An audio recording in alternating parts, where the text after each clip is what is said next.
ធ្លាប់ទៅលើគេនិយាយថាមនុស្សដែលកាត់សក់ខ្លួនឯងជាមនុស្សម្នាក់ដែលក្បាលរឹងតើក្បាលរឹងដូចអីដែលគេនិយាយមែនអត់អញ្ចឹងមុននឹងចូលទៅដល់វីដេអូខ្ញុំសូមជម្រាបសួរអ្នកនរគ្នាខ្ញុំអ៊ីហាំង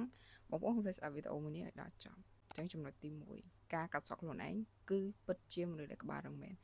ដោយសារតែអ្នកនរគ្នាជាមនុស្សដែលជឿជាក់លើខ្លួនឯងហើយអត់ខ្វល់ពីសម្ដីអ្នកដទៃស្រឡាញ់អីដែលខ្លួនឯងចង់បានធ្វើអីដែលខ្លួនឯងពេញចិត្តអញ្ចឹងអ្នកនរគ្នាធ្វើទៅគឺគេនឹងទៅហើយក៏គេថាអ្នកនរគ្នាជាមនុស្សដែលរឹងដែលអីចឹងណានិយាយអត់ចេះស្ដាប់គ្នា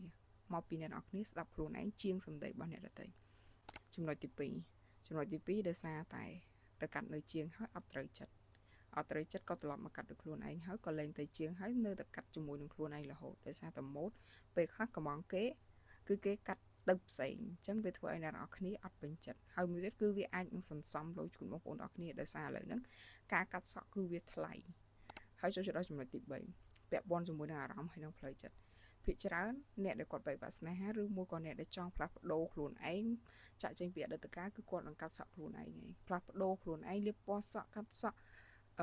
ធ្វើអីដែលថ្មីអញ្ចឹងវាគឺជាការបោះបង់ចោលមួយដែលនារីទាំងអស់គ្នាគឺគាត់តែងតែធ្វើដោយសារមនុស្សស្រីគឺស្រឡាញ់សក់មែនតើបើសិនជាគាត់ហ៊ានកាត់សក់ហើយគឺគាត់ហ៊ានកាត់ចិត្តចំណុចទាំង3ហ្នឹងខ្ញុំជឿជាក់ថាបងប្អូនទាំងអស់គ្នានឹងពេញចិត្តហើយនឹងជឿថាវាពិតជាត្រឹមត្រូវដូចអីដែលអ្នកទាំងអស់គ្នាគិតមែនអញ្ចឹងសម្រាប់វីដេអូមួយនេះគឺខ្ញុំដល់ទីបញ្ចប់ហើយខ្ញុំចង់ប្រាប់បងប្អូនថាឥឡូវនេះគឺខ្ញុំមាន active នៅក្នុង account TikTok មួយបងប្អូនអរគ្នាកុំភ្លេចជួយទៅ follow ខ្ញុំម្នាក់មួយផងដើម្បីឲ្យ TikTok របស់ខ្ញុំមួយទៀតហ្នឹងវាបានឃើញដល់អ្នកទាំងអស់គ្នាចឹងវីដេអូនេះដល់ទីបញ្ចប់ហើយអរគុណច្រើនជម្រាបលាបាយ